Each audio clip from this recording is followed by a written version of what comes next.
नमस्कार, आप सभी दर्शकों का बहुत बहुत स्वागत करती हूँ। आप देख रहे हैं जस्ट टीवी। मैं हूँ नेहा शुक्ला, लेकर हाजिर हूँ आज की अपनी स्ट्रेट टॉक। तो यूजीसी के नए नियम और इसके खिलाफ गुस्सा भड़क रहा है। छात्र हो, टीचर्स हो और यहाँ तक कि मैजिस्ट्रेट ने इस्तीफा तक दे दिया है। बीजेपी के लीडर का भी इस्तीफा आया है। कुछ जगहों पर बीजेपी नेतृत्व के खिलाफ गंभीर जो है संकट की तरफ भी इसे देखा जा रहा है।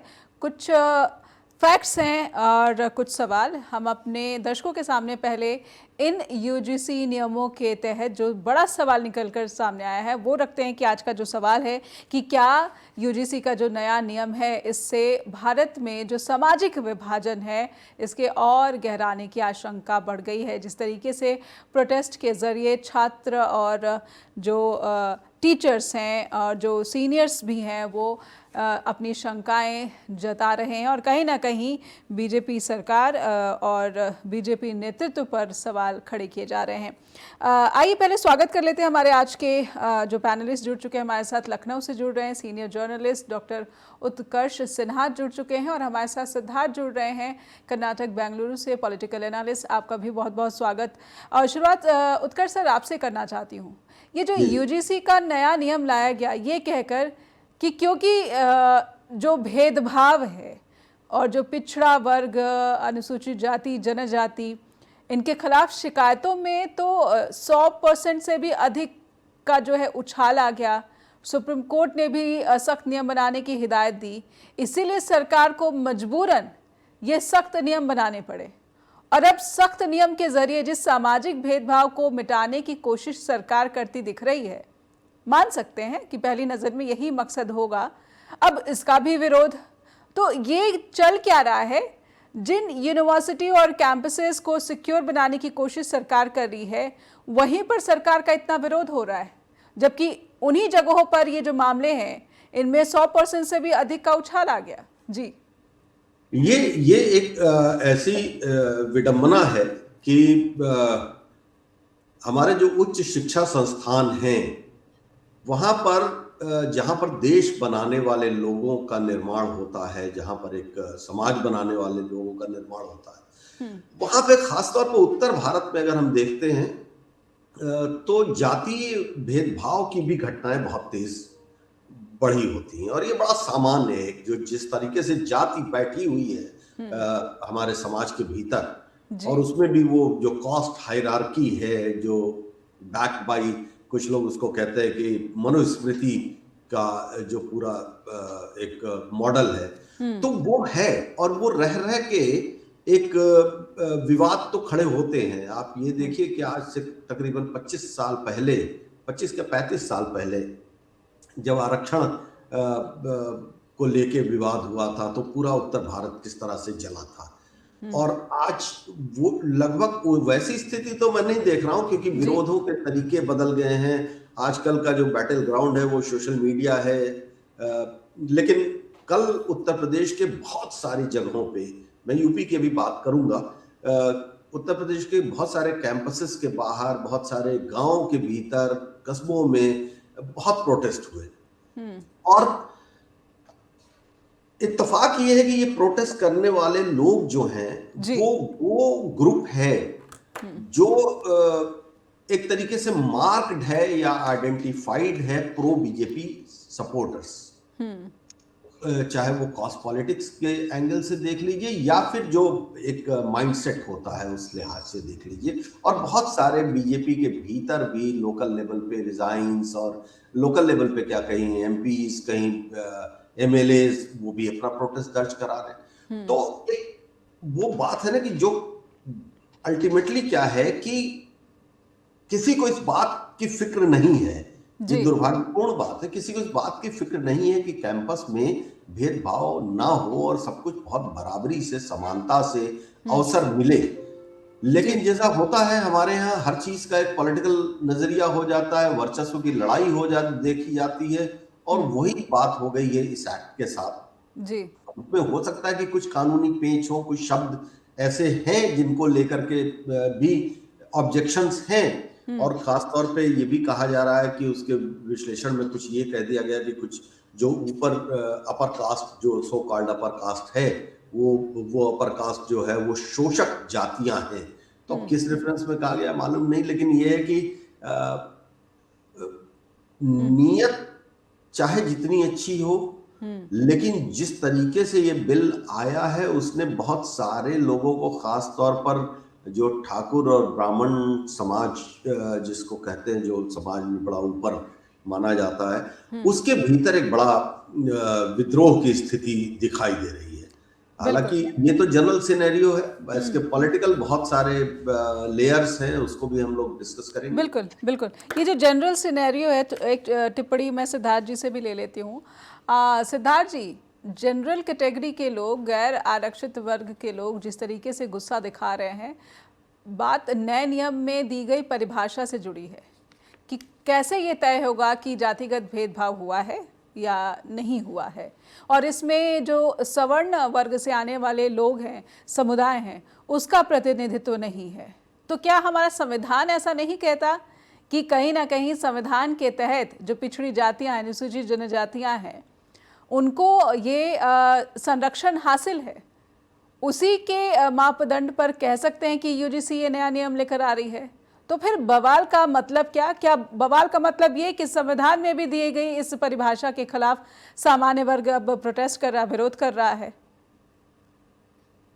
देखिए, पिछले 10 साल में भारत में भाजपा जब भी कोई नीति लाती है तो उस नीति के पीछे बहुत सारे शगुफे होते हैं। आपने देखे, नोटबंदी इन्होंने लाई, उसके बाद किसान कानून लाया भी, उसके बाद निकाला भी। नोटबंदी में भी हमने देखा शुरुआत कुछ और से की, उसके बाद उसमें जिस नोट को नोटबंदी कर दी थी उसको वापस लाया। तो बीजेपी इस मामले में काफी सारे शगुफे छोड़ती है। इसीलिए जब ये कोई पहला शगुफा नहीं है और ये कोई अंतिम शगुफा भी नहीं है, इसीलिए मेरे ख्याल से जस्ट टीवी के दर्शकों को जान लेना चाहिए कि यूजीसी में सिद्धांत अलग है और सियासत अलग है, दोनों अलग अलग चीजें हैं। एक एक करके दोनों को अलग अलग समझ लेंगे तो अगली बार भी बीजेपी इस तरह का कोई शगुफा छोड़ेगी तो कम से कम समझ में आने में सुविधा रहेगी। तो सबसे पहले सिद्धांत पर आते हैं, सियासत को बाद में आते हैं। सिद्धांत ये कहता है कि एक व्यक्ति दूसरे व्यक्ति के साथ भेदभाव नहीं कर सकता, जो भेदभाव करेगा उसे गलत माना जाता है। अब जब कोई गलती होती है तो गलत काम जो होते हैं वो 3 श्रेणियों में आते हैं। एक गलत काम अनैतिक होता है, एक गलत काम गैर कानूनी होता है और एक गलत काम अपराध होता है। अनैतिक काम कहीं होता है तो उसके लिए समाज बहिष्कार कर देता है। मान लीजिए मैं टीवी पर अनशंट बकने लगूंगा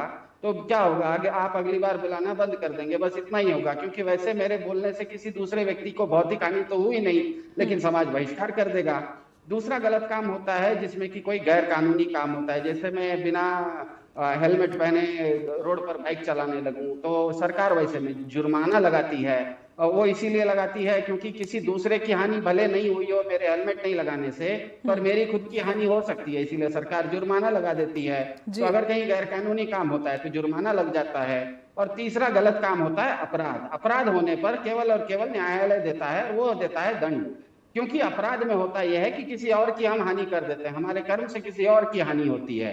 तो तीनों सजाएं अलग अलग हैं और अलग अलग इकाइयां देती है।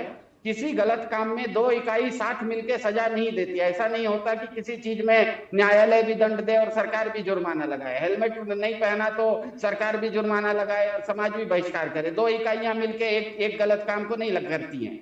तो किसी मुद्दे, जैसे कि किसी मुद्दे को लेके आप एक ही कोर्ट में जा सकते हैं, 5 अलग अलग कोर्ट में एक ही अर्जी आप नहीं डाल सकते हैं। तो भारत के संविधान से लेकर भारत की जो अभी हालिया नई न्याय संहिता है, ये सब में अवर्णों के जातिगत अपमान होता है, अवर्णों का ये माना गया है, और ऐसा करने वाले सवर्ण को न्यायालय 6 साल तक की सजा, जेल की सजा देता है। ये हुआ सिद्धांत, ये बिल्कुल स्पष्ट है। बिल्कुल बिल्कुल। अब आते हैं कि कैसे इसमें सियासत करके बीजेपी खुद फंस गई है।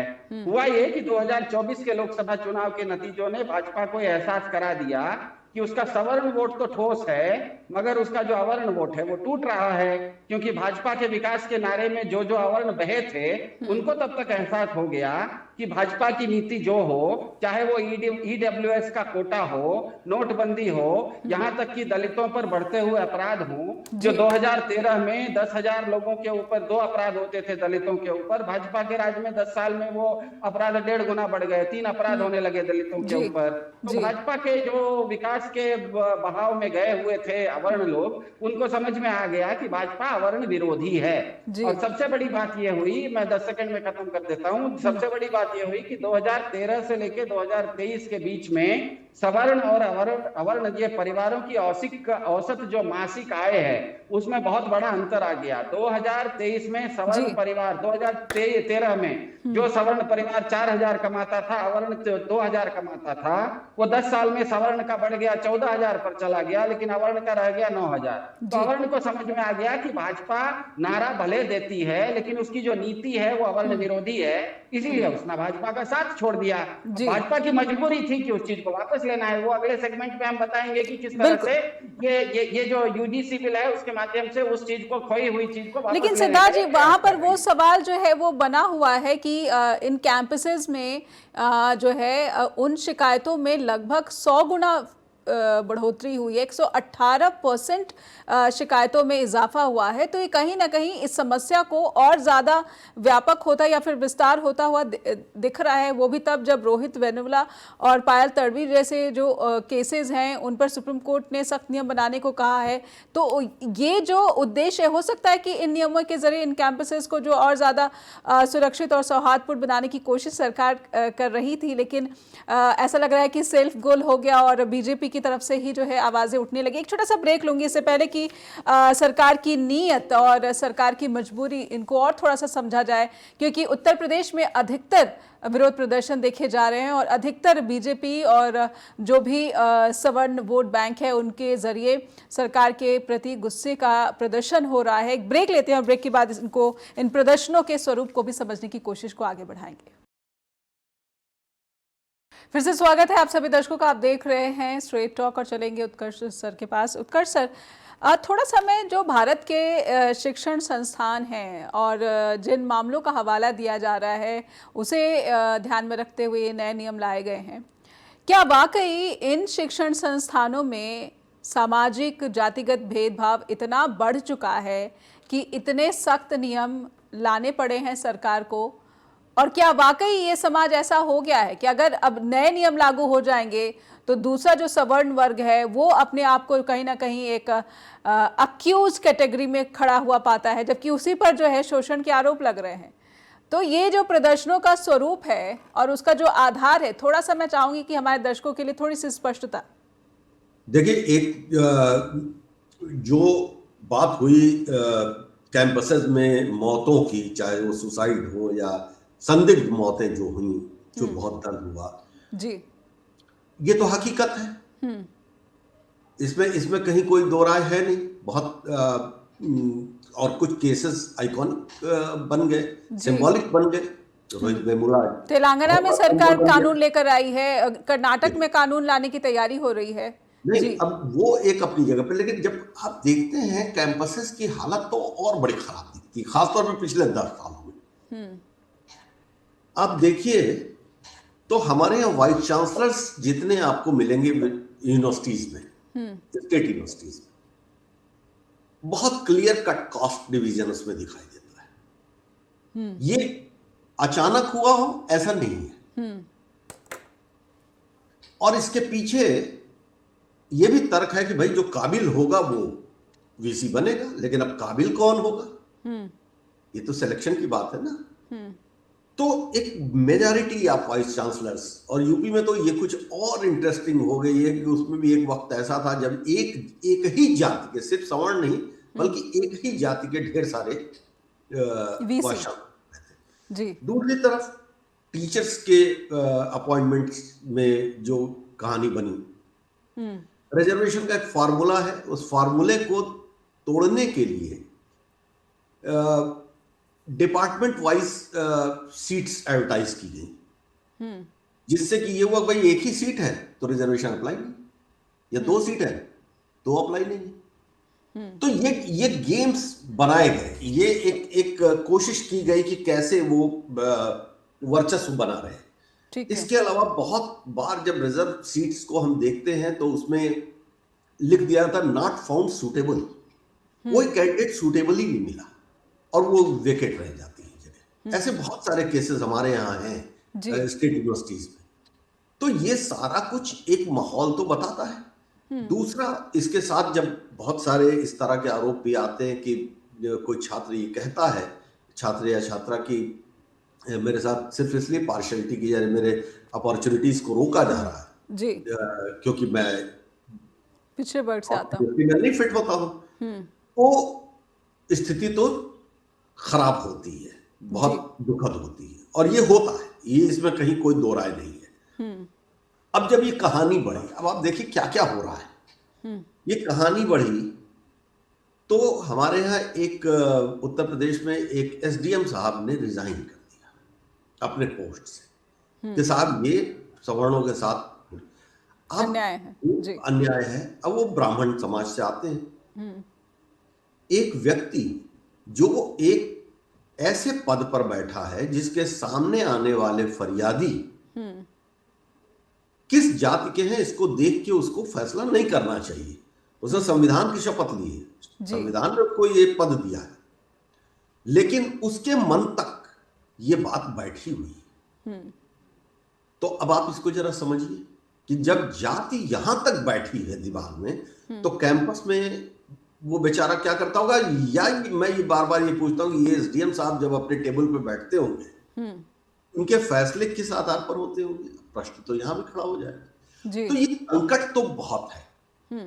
अब संकट के साथ साथ ऐसे संकटों का भी सिद्धार्थ जी बहुत इंटरेस्टिंग बात कह रहे थे और बड़ा मैं उनसे कन्विंस था इस बात को लेके कि ये बीजेपी है, ये जिस तरह से लाती है चीजों को एक ड्रामे के तौर पर, एक ऐसे कोई तो चीज आपको लगता है जैसा सिद्धार्थ जी ने कहा कि ये शगुफे की शक्ल भी हो सकती है, क्या ये शगुफा है? नहीं, ये शगुफा क्रिएट किया गया है। अगर ये चुपचाप होता तो भी नहीं होने दिया जाता, क्योंकि आप देखिए इसका विरोध कौन कर रहा है। पक्ष लाने वाली भी सरकार और विरोध करने वाला भी उनका सरकार के लोग समर्थक। जी, ठीक है। अब आप इसमें, मैंने अभी तक मैं जितना देख पा रहा हूं, दबी जुबान की बात मैं नहीं कह रहा हूं, लेकिन वोकल होके सोशल मीडिया या सड़कों पर या ऑफिसेज में जो चर्चा इसके ऊपर कर रहे हैं वो सवर्ण लोग कर रहे हैं।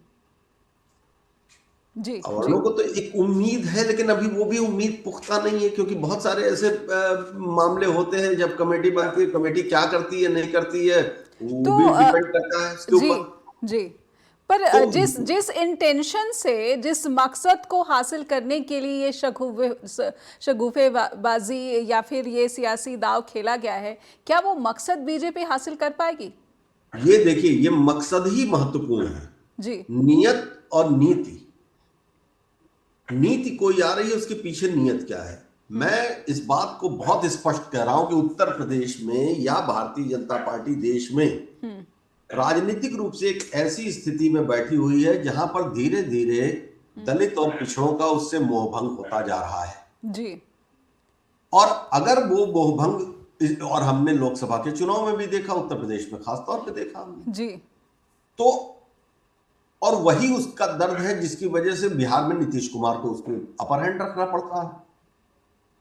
तो अब उस स्थिति में भारतीय जनता पार्टी की पूरी राजनीति आने वाले दिनों में, उनकी पॉलिटिकल स्ट्रेटजी का फोकस जो है वो ओबीसी और तो ऐसे में एक सवाल मैं यहाँ पर ये भी जोड़ देती हूँ उत्कर्ष सर, लगे हाथ आप हमारे दर्शकों के लिए थोड़ी ये स्पष्ट कीजिए कि एसआईआर के जरिए भी तो बीजेपी नेतृत्व पर यही आरोप लग रहे हैं कि जो उनके समर्थक नहीं है, जो नॉन सपोर्टर हैं, उनके वोट पर कैंची चलाई जा रही है।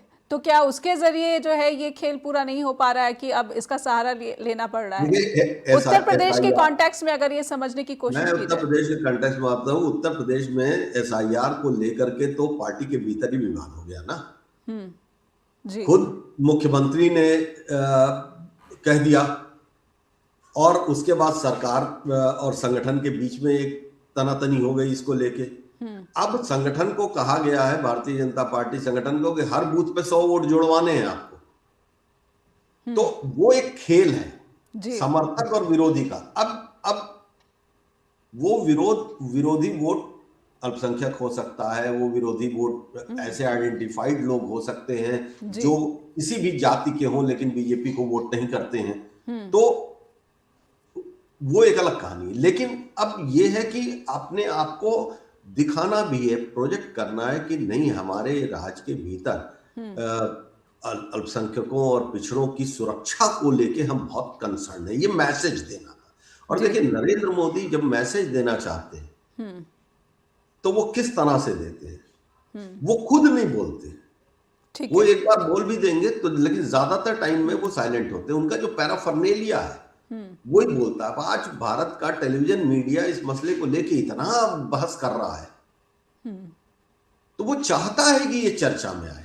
बिल्कुल, और ये वो चाहता है कि इनडायरेक्टली यूजीसी के नए नियमों को लेकर शोर हो, और शोर इन हो। शोर का फायदा जो है किसको और मिलेगा, इसको समझना बहुत जरूरी है। जी। और पिछड़ों अल्पसंख्यकों को ये समझ में आए कि सरकार उनके पक्ष में क्या लेके आई। बिल्कुल बिल्कुल, उनकी सुरक्षा के लिए, उनके जो है अधिकारों के संरक्षण के लिए सरकार कितने सख्त नियम लेकर आई है। एक छोटा सा ब्रेक लूंगी मैं, और उस टाइम लाइन को भी समझने की कोशिश इस ब्रेक के बाद सिद्धार्थ जी से करेंगे कि आखिर जब उच्च शिक्षण संस्थानों में ये जातिगत भेदभाव और शोषण के मामले इतने बढ़ रहे थे, तो फिर अब जाकर ये जो नए नियम और सख्त नियम लाए गए हैं, ये टाइमलाइन भी क्या दर्शाता है। एक ब्रेक के बाद लौटते हैं। फिर से स्वागत है आप सभी दर्शकों का। आप देख रहे हैं स्ट्रेट टॉक और चलेंगे सिद्धार्थ जी के पास। सिद्धार्थ जी, टाइमलाइन क्या दर्शाता है? ये आरोप तो 10 साल से लग रहे हैं मौजूदा सरकार पर कि सभी संस्थानों पर जिस तरीके से कथित रूप से अतिक्रमण हो रहा है एक विशेष वर्ग का, ये कहीं ना कहीं समाज में विभाजन को पहले से और ज़्यादा इसने बढ़ाया है, खाई और चौड़ी हो गई है। और अब यूजीसी के नए नियम लाकर उस खाई को पाटने की, जैसा आपके ही शब्दों में कहें कि ये शगुफेबाजी है, तो फिर असल मकसद क्या हासिल हो सकता है? वो आम कार्यकर्ता पार्टी का या फिर समर्थक क्या बीजेपी की इस साजिश को या फिर दाव को समझ पा रहा है? जी, मेरे ख्याल से बीजेपी चाहती है कि इसकी चर्चा खूब हो, और उसके बाद इसमें उसने धूर्तता कैसे की और सवर्णों को फायदा कैसे पहुंचाया वो बाद में बताएगी। पहले वो चर्चा चाहेगी। जैसे आपने भी कहा और डॉक्टर साहब ने भी कहा कि उच्च शिक्षा संस्थानों में इस तरह का वर्णों के साथ जो भेदभाव है ये बढ़ रहा है, बढ़ते जा रहा है। रोहित वेमुला का केस भी हुआ तो सबको लगता है कि ये मामला बढ़ रहा है, लेकिन आप देखिए ये केवल उच्च शिक्षा के मामले में तो नहीं बढ़ रहा है। मैंने आपको डाटा बताया कि दलितों के ऊपर भारत में कुल मिला के भाजपा आने से पहले जो अपराध थे उससे 1.5 गुना बढ़ रहे हैं। इसका मतलब पूरे समाज में बढ़ रहे हैं। आज की तारीख में अगर कोई भी दलितों के साथ कोई भेदभाव करता है तो उसको न्यायालय 6 साल के लिए सजा देती है। ये तो स्पष्ट है ना।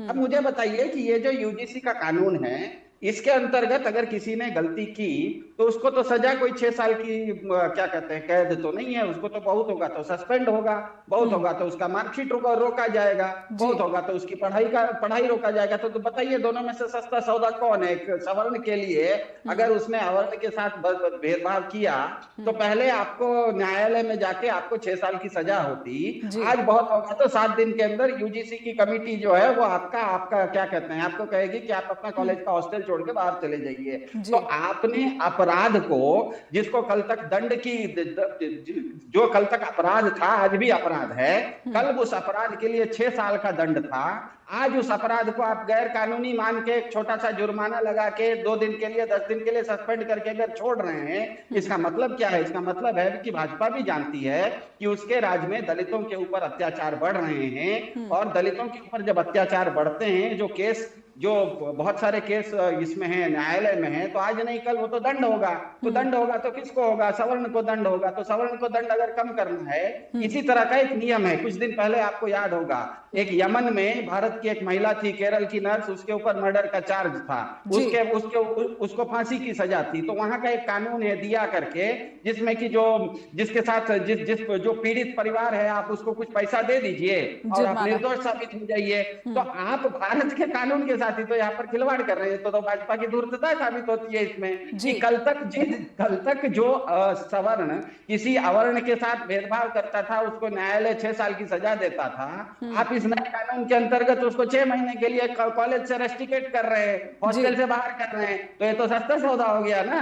मुझे ये बताइए, तो भाजपा ये चाहती है कि ये चर्चा हो और चर्चा होने के बाद अपने इकोसिस्टम को समझाए कि पहले देखो, पहले तुम ऐसा करते थे तो तुम फंसते थे और कोर्ट में 6 साल के लिए अंदर होते थे, अब बहुत होगा तो छोटा मोटा जुर्माना होके बचने वाले हो। तो मेरे ख्याल से भाजपा, इसीलिए मैं कहता हूं भाजपा बहुत शगुफे छोड़ती है उस। और दूसरी तरफ ये भी है कि ये जो अवर्ण हैं वो भी खुश हो जाएंगे कि भैया देखो कम से कम भाजपा सरकार है।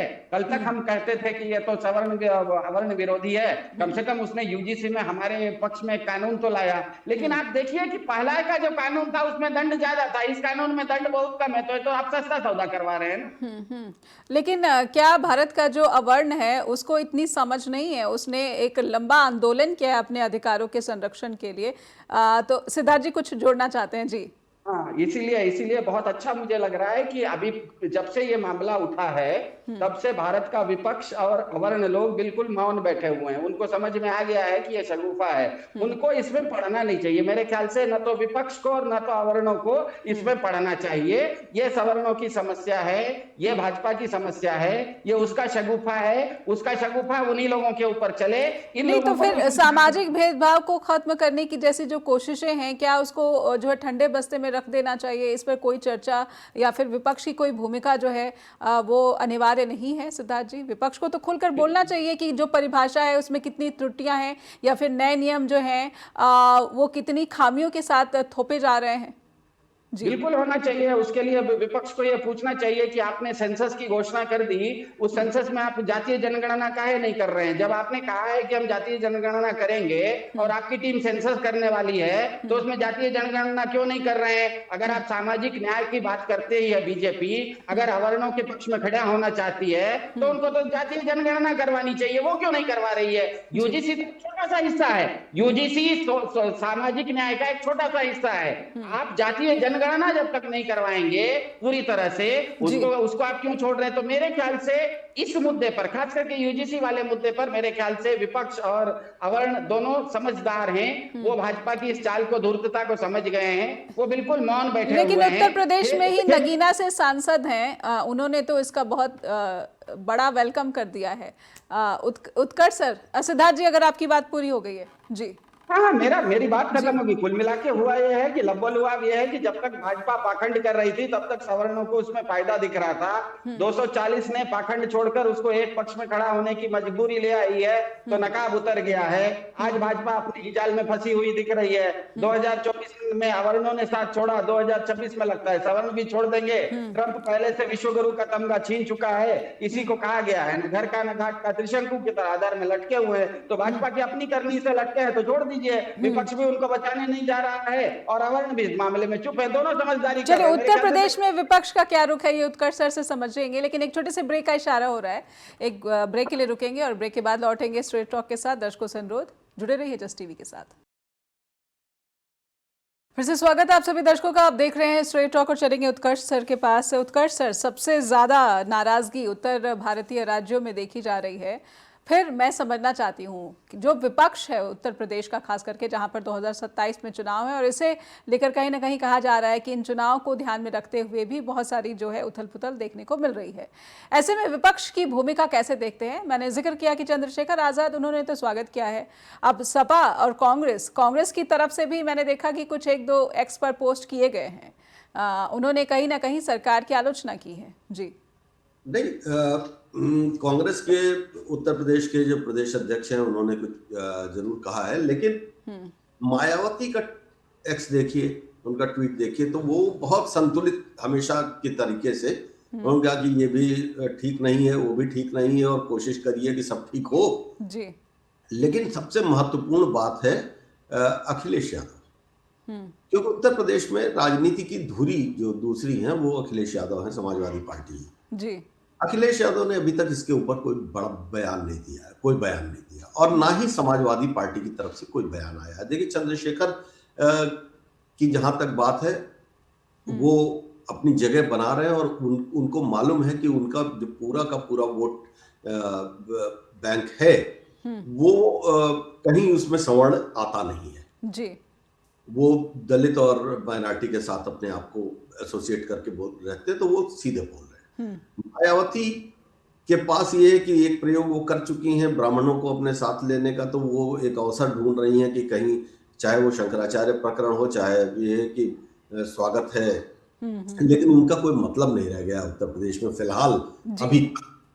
आगे क्या होगा मालूम नहीं, फोर्स तो है वो हो सकती है। लेकिन अगर मुख्य विपक्ष की बात करें तो मुख्य विपक्षी दल अभी तक इस मसले पर बिल्कुल रिएक्टिव नहीं है। शंकराचार्य के मसले पर थे, अखिलेश यादव ने बोला, लेकिन यूजीसी के मामले पर उनका कोई ऐसा बयान नहीं आया जिसके ऊपर कोई चर्चा हो या कोई मौका मिले। तो उनका ये कहना है कि ठीक है, अगर है तो अच्छा है। उनका मानना ये है कि अगर वाकई ऐसी स्थिति है तो ठीक है, होना चाहिए। लेकिन जो विरोध कर रहे हैं लोग, आमतौर पर हम देखते हैं कि अखिलेश यादव आजकल जो एक्स करते हैं, जो कमेंट करते हैं, थोड़ा चिढ़ाने वाला करते हैं, लेकिन वो भी नहीं किया उन्होंने इस बार अभी तक जी। तो वो बिल्कुल इस बात को लेके निश्चिंत है। मेरी कल बात हो रही थी पार्टी के कुछ सीनियर लीडर्स से, तो उनका ये कहना था कि भाई साहब ये तो पक्ष और विपक्ष इस पूरे मामले का एक ही पार्टी है, तो उसको लड़ लेने दीजिए, हम लोग को क्या करना है, हम तो जो सामाजिक न्याय की लड़ाई लड़ते रहे हैं, हमेशा लड़ते रहेंगे और हम अपने तरीके से काम करेंगे, इस लड़ाई में हमको पढ़ना नहीं है। तो देखिए, लड़ाई में पढ़ना नहीं है, विषय के साथ, मुद्दे के साथ होना और लड़ाई में पढ़ना, यही राजनीतिक रणनीति है। तो वो जिस बारीकियों को पॉलिटिकल पार्टीज या फिर जो है जनप्रतिनिधि समझ रहे हैं, उन बारीकियों को वो दलित वोट बैंक, वो पिछड़ा वोट बैंक, वो आदिवासी वोट बैंक, वो आरक्षित वोट बैंक क्या समझ पाएगा कि इस वक्त उनके साथ कौन खड़ा है, कौन नहीं है? जी, बिल्कुल समझेगा। और उसी को ना समझने देने के लिए ये पूरा जो वितंडा खड़ा है वो इसीलिए है कि लोगों को ये लगे, एक बड़े समाज में ये लगे, महसूस हो कि नहीं साहब बड़ा खराब हो गया और हमारे लिए तो बड़ा अच्छा हो गया। वो वाली जो भावना है, हमारे लिए बड़ा अच्छा हो गया और इन लोगों के लिए बड़ा खराब हो गया, तो वो तो भड़क रहा है। लेकिन जब ऐसा नहीं है, दलित चिंतकों का एक बड़ा ग्रुप विश्वविद्यालयों में है, वो इन चीजों को बहुत ढंग से समझते हैं और उनकी बात उनका समाज भी सुनता है, तो वो उस तरह से ले जा रहे हैं। बिल्कुल। अभी जो सिद्धार्थ सर ने जो बात कही है ना, वो बहुत पॉइंट है और वो पॉइंट मुझे लगता है कि वो इनके बातचीत का एक बड़ा हिस्सा बनेगा। बिल्कुल, सिद्धार्थ जी से ही समझ लेते हैं, विपक्ष क्या इस पूरे मामले पर, जिस तरीके से उत्कर्ष सर कह रहे हैं, बिल्कुल संयमित संतुलित बर्ताव कर अपने वोट बैंक को सुरक्षित रख पाएगा? क्योंकि कोशिश तो सरकार की तरफ से कथित रूप से की गई है, तो सरकार तो अपने लक्ष्य को पाने की पूरी ही कोशिश कर रही है, अपने कथित रूप से इकोसिस्टम भी लगा दिया गया है। सिद्धार्थ जी जी, देखिए, सबको पता है कि 2014 में जब से भाजपा सरकार आई, सबका साथ सबका विकास कहा, तो एक बहुत बड़ा दलित वर्ग, जैसे हमको पता है यूपी में बसपा 2014 से पहले उसकी ताकत थी, आज वो ताकत नहीं है, बहुत बड़ा हिस्सा उसका बीजेपी के साथ जा चुका है। तो ये जो सबका साथ सबका विकास का नारा था, उसके साथ एक बहुत बड़ा अवर्ण वर्ग गया, सच है, लेकिन उसको 2023 आते आते समझ में आ गया कि भाजपा केवल नारा देती है और नारा के अलावा नारे के पीछे उसकी नीति नहीं रहती। इसीलिए 2024 में उसने बीजेपी का साथ बहुत बहुत बड़े स्तर पर छोड़ा और इसीलिए भाजपा को 240 पे लाके पटक दिया। अब इसी गुस्से को शांत करने के लिए 2024 के बाद भाजपा ने नया नारा दिया, जातिगत जनगणना। पर उसे भी पता था कि नीति वैसी बनाएंगे तो सवर्ण तो नाराज हो जाएगा।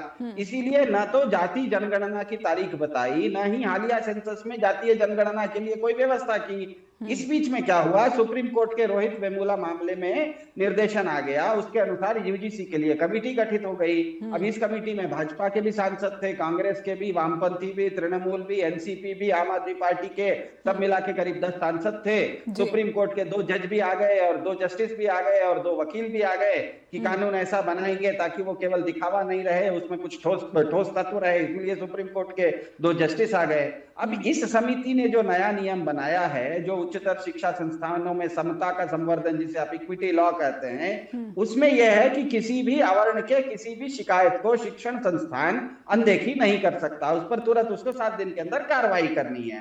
अब भाजपा के सवर्ण वोटरों को अब तक लगता था कि भाजपा का नारा भले अवर्णों के पक्ष में हो, लेकिन ईडब्ल्यूएस का मामला हो, सेंसस में जाति जनगणना नदारत जैसी बातें हो, ये सब नीतियां तो सवर्णों के पक्ष में रहती थी। तो सवर्णों को पता था कि भाजपा नारा तो देती है अवर्णों के पक्ष में, लेकिन नीति बनाती है सवर्णों के पक्ष में। अब अचानक ये यूजीसी के बाद उनको लगने लगा है सवर्णों को कि भाजपा कहीं नीतियों में भी अवर्ण समर्थक ना बन जाए और सवर्ण विरोधी ना हो जाए। तो ये जो उनके अंदर का डर है ये बाहर आ रहा है। इसीलिए ये जो भाजपा के इकोसिस्टम का ही जो सबसे ठोस समर्थक वर्ग है, वही आपको सड़क पे दिख रहा है बहुत ज्यादा इसके खिलाफ में प्रचार करते हुए।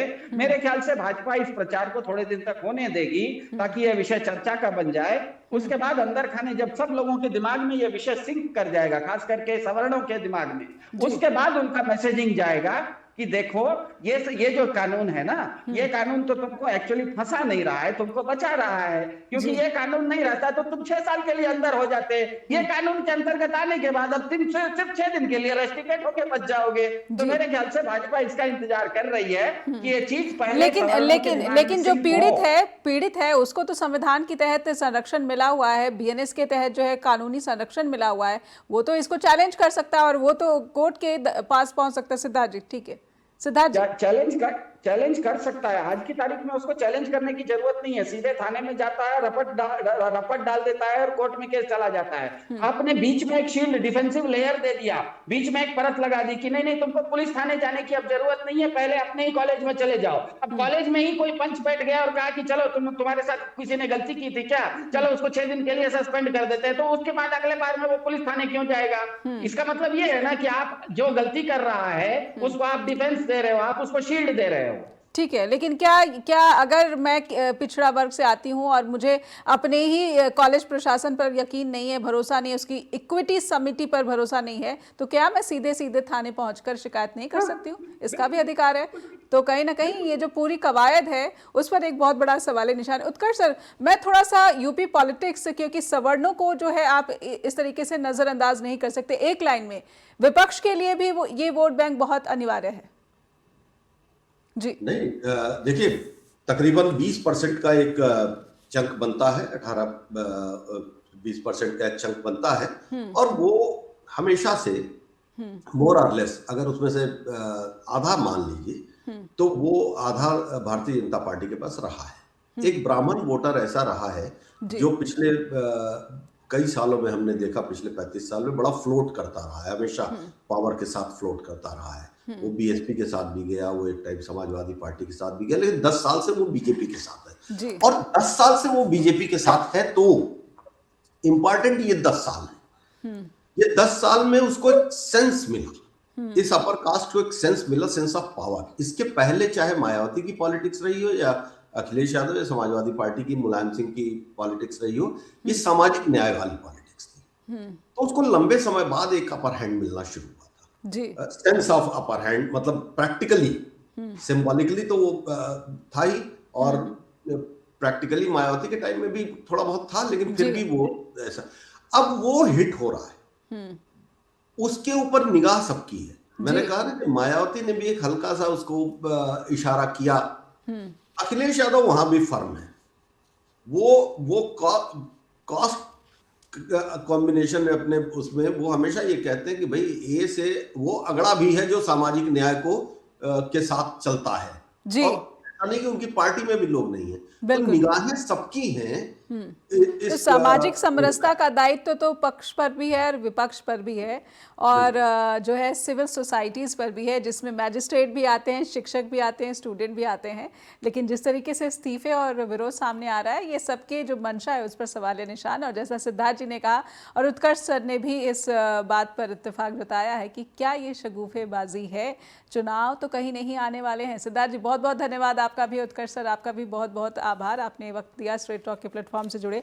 अपने दर्शकों के सामने ये सवाल छोड़कर जाती हूँ कि भारत एक ऐसा समाज जहाँ पर जाति आधारित भेदभाव तो सदियों से होता आ रहा है, इसे मिटाने की बहुत कोशिशें हुई हैं, कानूनी संरक्षण भी दिए गए हैं, लेकिन फिर भी एक समाज के रूप में भारत पर लगातार उंगलियां उठती रही हैं। आपका क्या सोचना है, हम तक लिखकर ज़रूर पहुंचाएं, अपना फीडबैक शेयर करें info@justbroadcasting.com या फिर neha@justbroadcasting.com पर भी फीडबैक ज़रूर पहुंचाएं। जुड़े रहिए जस्ट टीवी पर। नमस्कार।